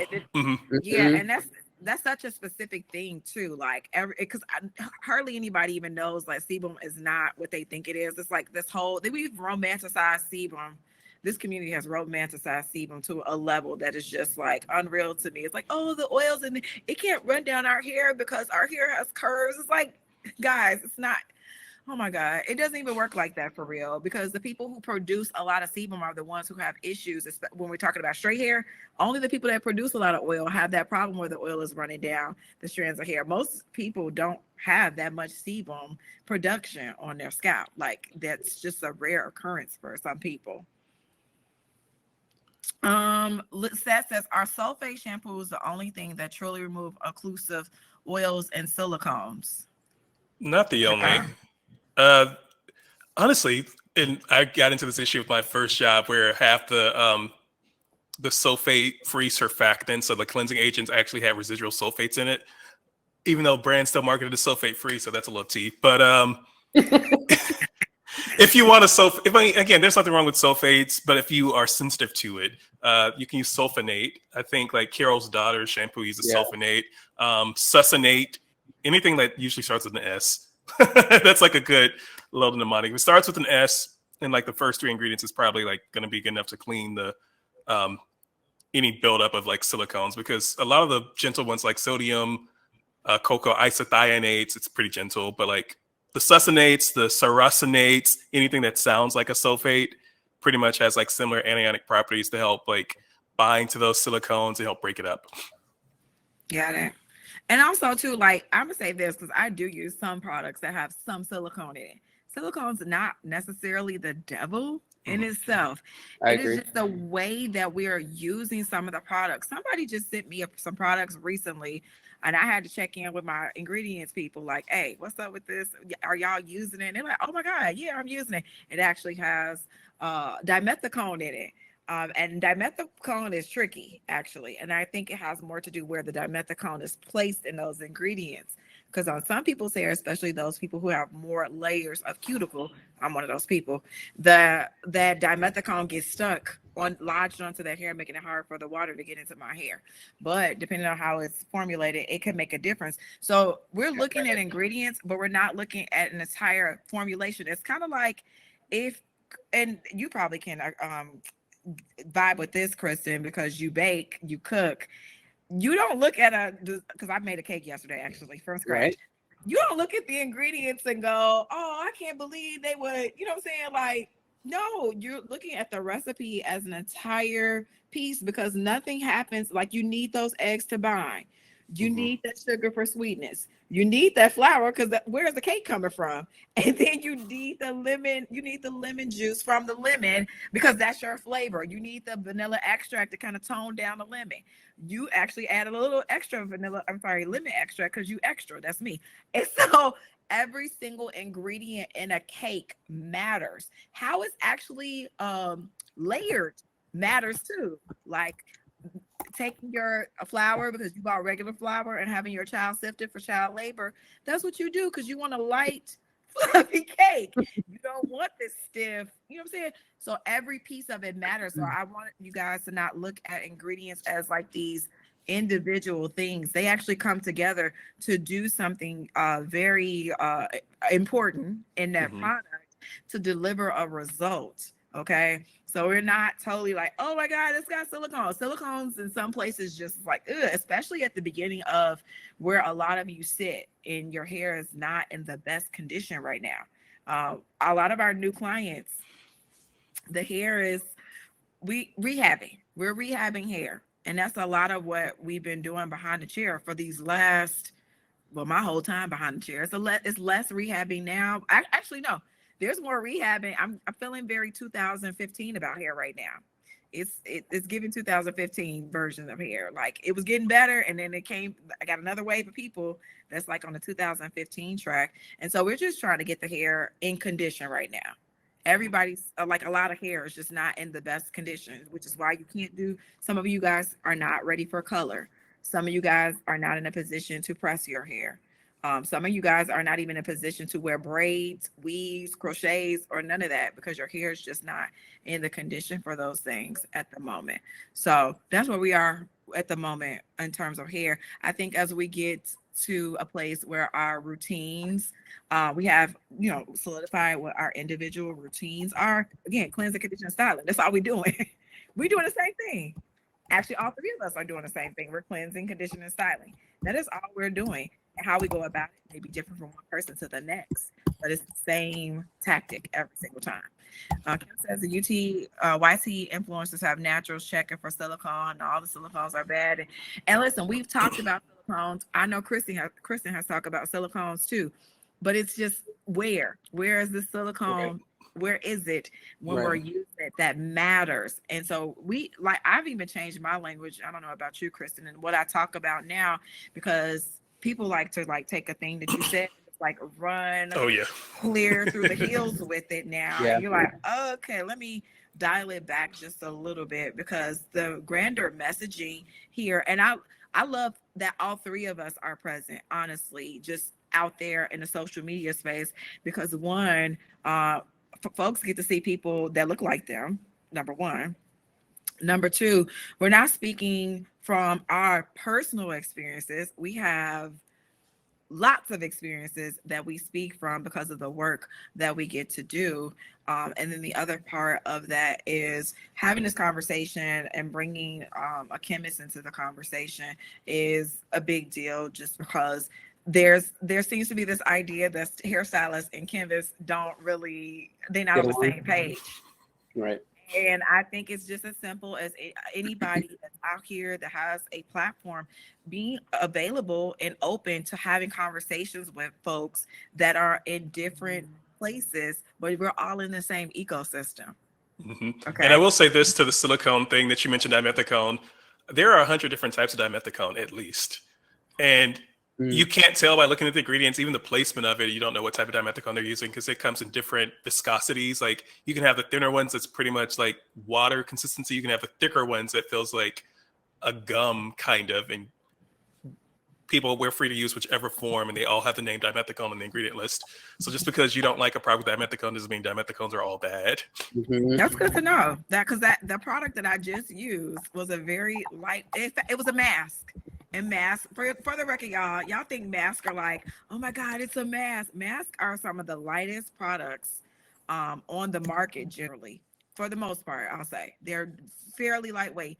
So that makes sense because this mask is a lightweight mask and it has dimethicone in it. And I was definitely unaware of the fact that there's different versions of dimethicone. So my mind is blown. Um, um, Javon, somebody asked about what do you think about hyaluronic acid for your hair? It's a no for me. Mm. So I don't even like hyaluronic acid on the skin. Honestly, I feel like it's one of those ingredients, that popped up in the last 10 years, and people are like, oh, hyaluronic acid, it absorbs 1,000 times its weight in water, in theory. And then you live in a dry environment and your skin is just like bone dry, your hair is bone dry, or you live in a humid environment, your hair is like poofed out. If you live in Florida, where it's like so finicky, I don't like formulating with it. The only product on the market I know that uses hyaluronic acid in hair care is Curlsmith. I think they have like a Mm. Mhm. hyaluronic thing.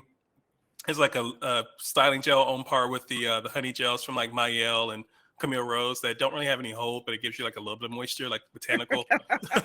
No hold, So but shiny hair. So it makes yeah, your hair look shiny. it makes Jerry it really curl. shiny. Yeah. Give me Jerry curl. But that's what I feel about the hyaluronic acid gels for the hair, because I know some people want to apply it straight. Like it might give you a little bit of shine, but you have to be cognizant of your environment because it can make Yeah. your hair poof up. It can get rid of the definition. It can make it sticky, or it can make it Stickiness. dry.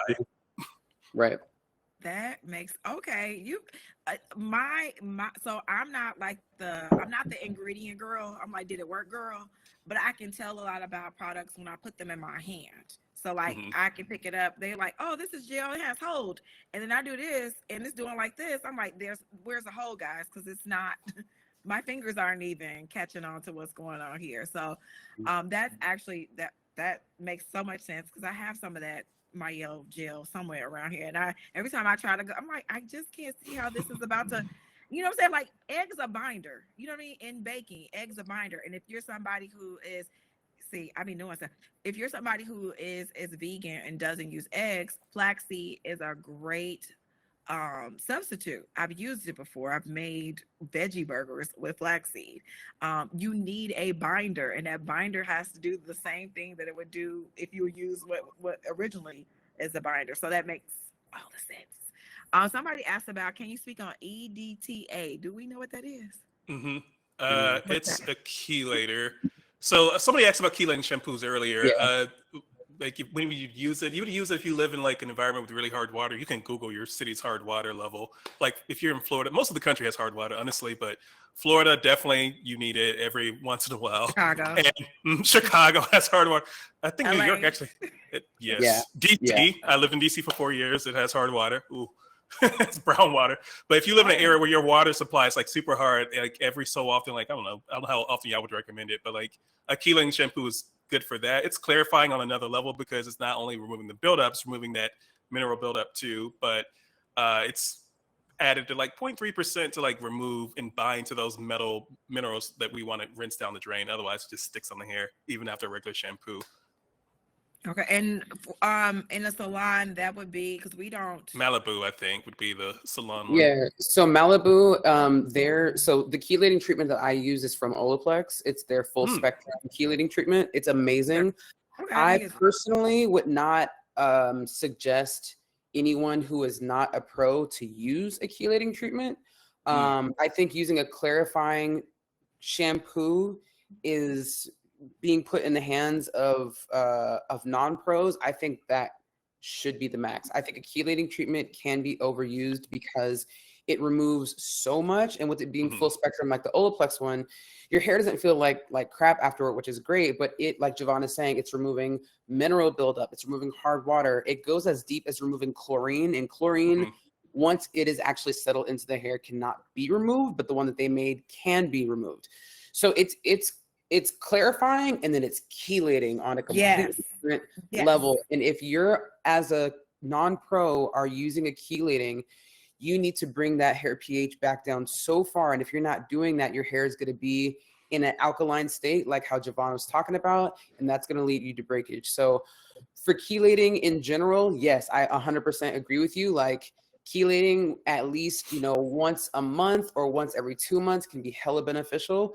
But for all of you non-pros who are in the, who are asking the questions or wanting to know, I think going into a salon that offers a chelating treatment is where that's at, because your stylist can tell you like, hey, actually your hair isn't that bad. We're going to use the Malibu Undo Goo on you, which has a pH of 9.5. We can use that on you and you're fine. Or they could look at your hair and be like, okay, you have so much buildup, you have so much hard water buildup, you have so much of this. Now let's bump it up to using a chelating, which is a little bit above the normal hard water. I use in the salon, I use the Malibu hard water treatments quarterly. And I stress that because they can get their hands on it. I have talked about it before. I literally don't even remember the last time I did a hard water treatment on my own hair. That's how often I actually use that particular product. The thing in the consumer world is y'all believe the more you use something, the better it is for you. And you got to take heed of these instructions when you guys hear them. Because if you overuse or misuse the product, now you want to sue somebody. And so that's where things get to be problematic. Not only sue them, but now you have some issues with your hair that you didn't have before because of improper use of a product. So I'm real clear about, I don't even tell my clients to do any Malibu hard water treatments at home, but I do recommend using the Malibu Undo Goo. And it depends on your hair, how often it's used. But in our Wash Your Damn Hairstyle and Product Guide and in SeeSomeCurls, we suggest using it somewhere between 6 to 12 weeks in that period. Not sooner than that. You can go a little later if you want to, but don't use it any sooner than that, because when we use that Malibu, when we're in the salon using Malibu Undo Goo, we got to do a whole bunch of stuff to get that hair to come back. Yeah. And behave like we want it to behave. And sometimes we don't even get the results that we're looking for that day because of the Malibu, because of the condition of the hair too. It's like the condition of the hair and the Malibu together. Sometimes we can't get that result that we were expecting or hoping for because of the current condition, which is why probably at that time we're like, okay, so wash your hair like in 5 days from now. Just do it again. Just do it all over again. that pH is 9.5. And you have to drop it all the way back down, which, Javon, I know most conditioners' pH is around 3 to 4, yeah. 4. So you guys have to drop it down, which I know there was a way for a while. This is a whole other conversation because I know we're getting close to time or whatever, but where people were choosing not to condition their hair. Ooh. So that's a whole other conversation. Actually, I've seen that. I've also done that when I had no conditioner. So I would use leave-in conditioner, which was awful. It's an awful experience. I don't recommend it. I'd rather use hotel conditioner than to use leave-in conditioner on my hair. But yes. That's a big one. Javon, one of the questions that came up, because I grew up swimming on swim team and everything too. And we would use swimmer shampoo and all that. One tip that I heard a while back, and I want to bring this up to current date with having the opportunity of having you on here, is for people who didn't have the opportunity to wash their hair right away. Because you guys, once again, if you are a swimmer or if you're in chlorine, and the moment that hair dries, that chlorine solidifies inside of the hair and it cannot come out until you're using something extreme like a chelating treatment. One tip that I did hear early on was if you did not have time to wash your hair immediately, a tip that you can do is keep sparkling mineral water on you, and you can pour that on top of the head, and essentially the chlorine is not able to solidify due to, I guess, the carbonation or the minerals in the carbonation inside of the sparkling water, and it would give you time to drive home and then wash your hair. So it's not a replacement for a swimmer shampoo, but it is a temporary suspender, so that way the chlorine is not able to rest in the hair. Have you heard anything like that? Is there any truth potentially to that? I haven't heard that one. I've heard the one where people like soak their hair in conditioner before going in the water, which, you know, lifeguards hate because you're polluting the pool. But it makes sense. I was telling my clients that for a long time. Yeah. But for the mineral water one, most minerals in like drinking water is like various amounts of salt. So sodium chloride, calcium chloride, they are already like chloride species. And so I can see the idea of like that kind of like mixing with the chloride in the pool. But I don't see how, if it'll work as a rinse, because I feel like you still have to shampoo it out. Correct. But yeah, I guess it's better than nothing, because that way it can like mix with those other chlorine ions in that rinse. But at the end of the day, you still have to rinse it out. 100%. You need to get home as soon as possible. Yes, I agree. And also, before you even get in the pool, just rinsing your hair with water before you even swim. Oh, I've heard that too. Like you swell the cuticle where nothing else can get inside. Yep. That'd be great. Any last questions from our experts? Listen, I want to tell y'all, I thank you guys so much for agreeing to do this. I know social media can be a weird place. Sometimes it also is a beautiful place at the same time. So I appreciate both of you for taking time out of your schedules, because I know both of you are busy to even do this. I am very appreciative to even create this space so that we can have these conversations, so that we are more informed from experts in our world. Because listen, there are a lot of people talking. Some people I want to Beetlejuice some people, but that's just not, the Lord didn't give me that superpower. So I'm going to do whatever I can do in this space to make sure that we have the most up to the minute information from people who are actually on the front lines, because we're not just like, somewhere in our apartments, homes, or in our salons just doing random things. These are real things that we're doing, and we're not doing it for show. We're not doing it to be popular. We really do care about we really do care about Black and brown people, for real. Like, that's why we show up every single day, for that very reason. We want you guys to have the information that may not be available to you. Another thing I wanted to make sure Javon touched on before he leaves, because people love to be like, in this study, they said, can you touch on the studies? Like, when people were always bringing up these studies, that stress me out, because I'm not about to read that medical study anyway. But can you just touch on the study? Yes.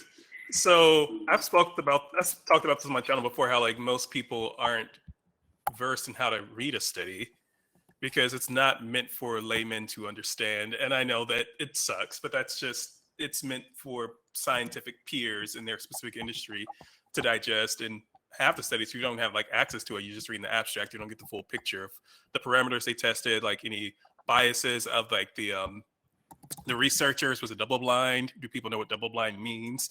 Or placebo? That all makes a difference. Because a lot of times I see what I call them the sunscreen bros when it relates to skincare, where they just like reference one study from the 70s. For one, how old is the study?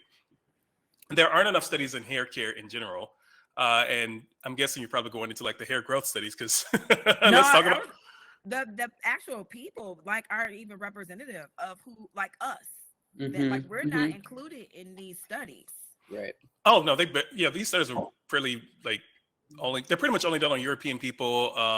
The hair growth study, I know rosemary oil was only done on Arab men. And that is an issue. And even the brands, when they do their independent studies, I've called some of them out. They're like, oh, the issue that they cite is that it's harder to procure curly hair to do like strand tests on. It's easier for them to get straight hair or wavy. And so that's BS, but that's what they say. And so we're rarely included in these studies to even see how it affects like our hair texture, or even like the live studies where they're doing it on like, living, breathing scalp. It's rarely including African-American, Black people in general. Yeah. Even brown people. Like, we are often left out of these studies. So there's that scientific bias. And can we apply the results from that one study? Again, these aren't even replicated studies. Studies are meant to be repeated. Like a study is only really viable if you've done it like a good 3 times, because that means if you repeat the study and got similar results, that means it has weight. Just one study, okay, that's cute. What else? Absolutely. Somebody tried to challenge me on TikTok, and they're like, "Where's your data?" I said, "These clients, that's the data. Like, everybody's been having data the whole entire time. A business, a flourishing business, that is the data. Like, asking a hairstylist, she's like, I'm a data analyst, and so where's your data to support that this actually works?" And it's like, as a hairstylist, the data looks different. I would think as a data analyst, in order to collect a certain kind of data, you have to get certain types of information, and it looks different based on what you're studying or analyzing. So that was so weird, because I was like, I'm not even about to argue with you, friend. You gotta go. And not everything needs a study. Like hair care, at the end of the day, like I mentioned, isn't essential to like biology, and that's why there are not many studies on hair care in general. Our body does not need hair. It's a nice thing that we use aesthetically, but like in our current level of society, we don't need hair. So like when you take those vitamins, it doesn't always go to your hair. Like going into supplements a little bit. Supplements don't automatically make your hair grow faster, because it's going to prioritize your joints and everything else first that you need to function. And then if there's a little bit left over, it might go to the hair. But that's why studies are like not done on hair, because we don't need hair. You'll have hair growth studies every so often on male pattern baldness, alopecia, like androgenic alopecia. But other than that, like specific products, porosity. We'll need this hair. It's all anecdotes.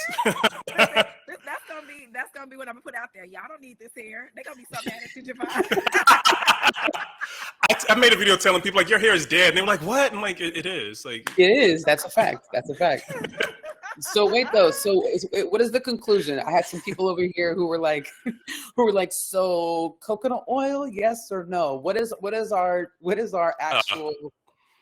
What is our team vote right now? What are we using it for? I mean, I think it just ultimately goes back to that. What are we using it for? And does that align with your goals and how you want to wear your hair?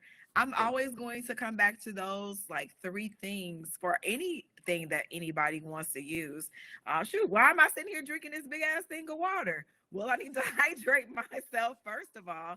There's a certain amount of water I need to drink every day, and it's actually beneficial to me. It makes me happy.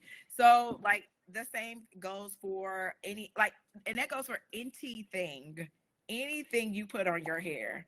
Is it doing any of those 3 things? Yeah. But y'all can tell me what y'all feel about those 3 things. Yeah, I think for me, honestly, like I think it's gonna come down to that exactly. What are we using it for? You know, if we're asking you in the salon, like, you know, walk me through your wash and go process. What are you using? And if at some point you throw in the word coconut oil, I'm gonna ask you your reason why. And if your answer for that is I don't know, then that is what's going to be something that I'm like, okay, so let's talk about that. What are you looking for? Well, the reason why I use coconut oil is because I'm looking for shine. Okay, we can get that through moisture, through water. So let's talk about that. So I think for me, it's not that I'm sitting here trying to be like, go through your cupboards, throw away all your coconut oil. It's going to come down to what is your reason for using it or implementing it or introducing it into your wash process. And then also I am for coconut oil when it has been carefully formulated into products. I'm down for that. But when you're not getting the results that you're looking for, or you're like, I've tried everything, but my hair is still perpetually dry. My scalp is itchy or flaky. All I'm using is this, or I'm not using conditioner. All I use is coconut oil to finish off anything. That's going to raise those flags in me. So that way I'm going to guide you to better options. So that's how I feel about coconut oil. It's not that, you know, it's not that it's the worst thing in the world. There are amazing benefits to coconut oil, but when it comes to our hair and the health of our hair and getting our hair to those curls are popping, there are better things that we could be doing. Also, it's not sunscreen. Coconut oil is not sunscreen. Doesn't it have an SPF of like 8? So that gives us 8. They did a new study and it actually has an SPF of 4 or something. Oh, so I thought it was 8. Okay, so 4. So it gives us 4 minutes. Again, you got repeat studies. There we go. Right, exactly. And my thing on coconut oil, I get one reason people use it is because it is or was affordable, but there are also like many great affordable like drugstore brands like Hosk. I like them. They have like coconut oil and argan oil lines for like $3 for a shampoo. If you really are on a budget, you don't have to resort to coconut oil if you're trying to save money. There we go. All right. Oh, I would love to, now that's something I might have to talk to you about that. Maybe I'm gonna have to come when I'm in LA. We go to the store. What would Javon buy? Ooh. Oh, Javon series? Yes, I'm here for it. Yes. I do this. Me and Elise actually made videos on what we would buy in Target. We're working on I got 5 minutes. Working on a project right now. So I would censor things about like what would we buy if all we had was this. And I haven't done it with money. So maybe we can do something. When I'm in LA. We can do that. Yeah, because so somebody mentioned in the comments like, oh, stylers are expensive. I'm like, there's some like $3 stylers, like some boost that'll give you some definition. You just gotta know where to look, but they're out there. Okay, hold me to it. We definitely gonna do that. Any last questions? We literally have like 4 minutes because if I don't save this, we'll lose it, and I don't want to lose it. No, it's too good to lose. There's a question that says, is it bad for hair products to have perfume? I'm indifferent for perfume. Like unless it's irritating your scalp, then no. That's my concern too. I'm okay with fragrance. I think some fragrance can be great. Fragrance free is also amazing if you're like highly sensitive to it, but it's not a bad thing. Also, I don't like a lot of high fragrance. Like I don't like when y'all come in smelling like cupcakes. I don't like it. I don't like the cupcakes. I think the one thing though too, and Javon, maybe we could speak to this and we'll do this really quick, is there are some fragrances that can be hormone interrupting, which I think that is a completely different conversation. So let's be aware of that too. But absolutely. Yeah, save this live. Save this live. I will. One question: what does oil do for the skin that it doesn't do for the scalp? I mean, same thing. The skin, depending on the oil, can absorb the oil, and it can help like hydrate and fill in pores where your skin feels softer. Same thing with the hair; it makes the hair feel softer. Do you necessarily need that for healthy hair, which I know you've had that conversation before, not necessarily, but if that's like the texture you're trying to go for, you can do that. But also it can still also mess up skin if you're adding oil. Well, there's that. Baby, fungal acne. CeraVe. CeraVe will change your life. Trust me on this one. It's a good, this creamy lotion. I love a good creamy lotion. I live in the Midwest. I'm all about my heavy creams. Last one, are fragrances specifically designated to hair okay? You mean like a hair perfume? I think one way to answer that though is like, because with a lot of fragrances, there's like different levels you can use depending on what it's coming in contact with. If the product is designed for the hair, it can have like a higher level than something designed for the skin because it's not touching your like living cell. So if you are using like a highly fragranced like product or conditioner, do not get that on your scalp. Oh, she said hair perfume. Oh, hair perfume. I would say, yeah. They'd have to do testing to make sure it's like safe for the scalp. Yeah. If you wash your hair every 5 to 7 days, it's clarifying. So Wanda, we actually share this in our resources and SeeSomeCurls and in the Wash Your Damn Hair Style and Product Guide, how often you should use a clarifying shampoo. The purpose. So one, we need to understand why or what, why, and how. And so those are things we cover. So what the clarifying shampoo is designed to remove dirt, oil buildup, and environmental debris at a and it's one of the strongest shampoos available to us.